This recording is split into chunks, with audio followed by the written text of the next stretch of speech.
Assalomu alaykum YouTube'imda obunachilari. Bugun biz Namuna markazidamiz.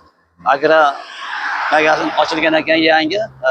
Kakras biz o'zimizga, dehqonchiligimizga mos narsalar, hamma narsa shu yerda muhayyo ekan. Hozir kiramiz, ko'ramiz.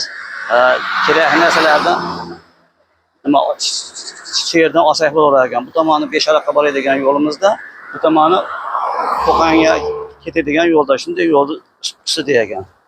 Kiramiz o'rtoqlar mana. Assalomu alaykum. Yaxshimisiz? Salom alaykum, yaxshimi? Yaxshimisiz. Ishlar bo'layaptimi? Yangi ochildilarmi deyman? Yangi ochildi. Yaxshi. Yaxshi. Men agroblogerman. Mana hozir mijozlarim so'rayapti, qayerdan nima qilsak bo'ladi. Mana hozir sezon vaqti bo'lib qoldi. Mana dehqonchiliklarni ko'ryapsiz. Makka ekishlar nimalar, hamma narsa borga o'xshayapti.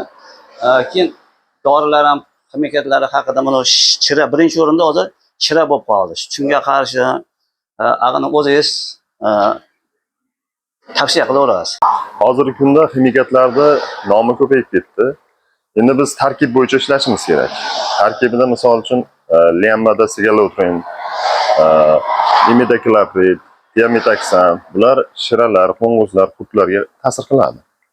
Shuning uchun biz haligi nomiga qaramaymiz, tarkibiga qaraymiz, foiziga qaraymiz, shunga qarab ishlaymiz. Bundan tashqari bizda mana Turkiya davlatini Green Life kompaniyasining makkajo'xori urug'lari kelgan. Biz Toshkent bilan hamkorlikda ishlaymiz. Hamkor Agro degan firma.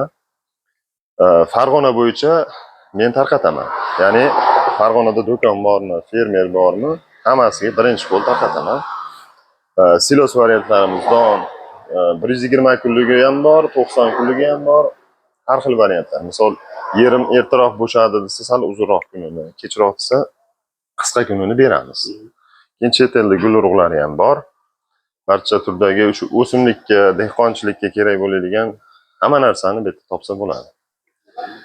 Yana bir yangiliklar, bizning territoriyada hali odamlar unchalik tushunmayapti. Bunaqa apparatlarni ham olib qo'ydik. Bular Nima ekan bu? urug' ekadigan apparat, rushnoy, juda yengil, yetalab ketilaveradi. Bir donadan ekib beradi. Buni ichida mana bunaqa nasatkalari bo'ladi. Dehqonlarga boqagan.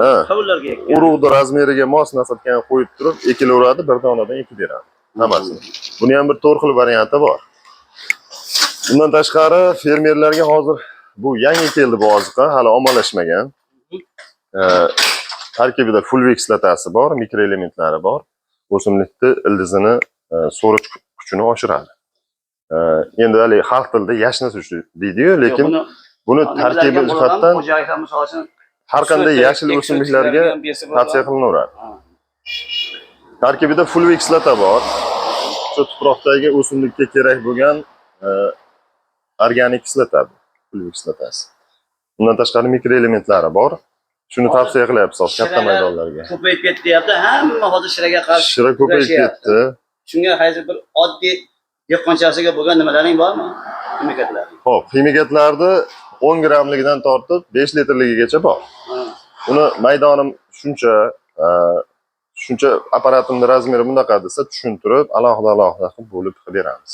Yo'q, bir xillar aytyapti, dozasi bor, dozadan oshirib yuboryapti-da, nima o'ldirar ekan deb qo'shib yuboryapti, qo'shimcha qilib yuboryapti. O'shani ham to'g'ri.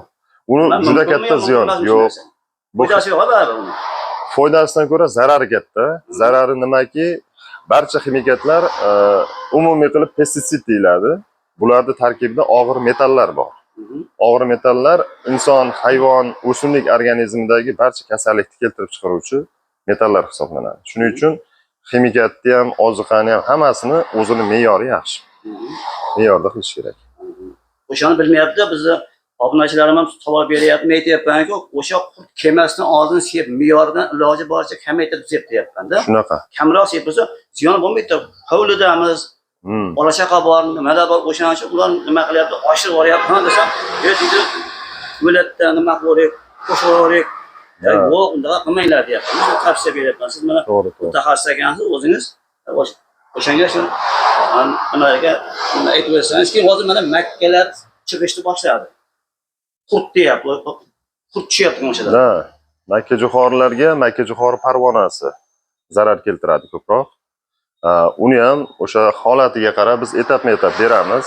Ya'ni zararkunanda daladagi miqdori qancha, ko'p tarqalganmi, nechinchi avlodi, o'shanga qarab turib, buni ta'sir etuvchi moddalariga qarab tavsiya qilamiz.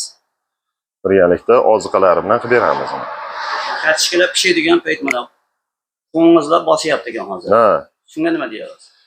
Qo'ng'izlarga ta'sir etuvchi moddalar kontaktnilari bor, sistemlisi bor. Misol uchun, Yo'q, bir oddiysi bor-ku. endi oddiy qilib aytganda biz misol mosplanni o'rganib qolganmiz. Buni tarkibida asetamiprid degan nima ta'sir etuvchi moddasi bor. Lekin bu ham qarshi kurasha oladi. Misol uchun imidakilopridli zaharlar ham bemalol qarshi kurasha oladi. Yo'q, men demoqchimanki, gapqancha oddiysidan-da endi bizgaligi. Ha, eng oddiy varianti misol uchun oldindan ma'lum kartoshkani qo'ng'izi desa mosplan deb o'rganib qo'yganimda. To'g'ri, mosplan bemalol ta'sir qila oladi. Uni ham yaxshisi. Hozir buni ham firmasi ko'payib ketgan. Hamma qadoqlab yotibdi. Nomi ham turli xil bo'yotibdi. Mana bitta o'zimizga gapqancha bor. Xo'jaliklarga bo'ladi. Men nimalarim obunachilar bunaqa fermerlar emasda ko'p. Xo'jalikda bir so'tik, ikki so'tik bunaqa nimalar bor-da, kartoshkalari bor, pomidorlari bor. Shunga yarashasa oddiysi mana misol uchun bu ko'proq bo'lib qolishi mumkin. O'sha men demoqchimanki, bir so'tikliklarga qarab bormi o'shandan deyapman-da. Ha, uni misol bu 100 gram bo'ladigan bo'lsa, biz o'lchovini tushuntirib beramiz. Misol 10 litr suvga mana uncha gramdan qo'shasiz. Gram dishlarigacha beramiz. Unda yaxshi. Mana endi pomidorlar hozir mana o'ralashni boshladi. Hamma hovlisida hamda men hovlilarda gapiryapman, unda qalay nima bor? Katta-katta yerlarda gaplashganimiz yo'q-da hozir. Men obunachilarim dehqonlar bari xo'jalikda oladi. Xo'jalik. Shuning uchun qurtlar boshlabdi o'zi. Pomidorlarga ham. Pomidor kuyasi tushishni boshladi. Shunga ham dorilar bor-a? Hammasiga bor. Yana bir yangiliklarimiz bor. Qo'shimcha. Misol urug'larni hamma turini topsa bo'ladi bu yerdan. Xo'jalik uchun kerak bo'ladigan upakovkada, mayda upakovka. Oz-ozdan, oz-ozdan. Keyin dehqonlarimiz bor. mana bunaqa ko'pchilik bilmaydi hali. Chorvani oshqovoqlari ham bor. 50-60 kilo bo'ladi bir donasi. Yangilik urug'larimiz bor. Hamma turidan bor. Gullarning urug'i ham bor, sabzot polizekillari ham barchasidan bor. Bo'p bo'lmasam YouTube'imda kanalimda obunachilari salomat bo'lasizlar. Ko'rishguncha yaxshilikda ko'rishaylik. Aytyapsiz-ku, sog' bo'lishga majbursizlar. Chunki sog'lom odam mehnat qiladi, mehnat qilgan odam sog'lom bo'ladi. Ko'rishguncha. Mana do'konlarimizda hamma narsa bor. Mana shu yigitlarga kattadan katta rahmat. Davlatimizga ham, prezidentimizga ham rahmat. Hammalaring sog' bo'linglar, salomat bo'linglar. E'tiborlaringiz uchun rahmat.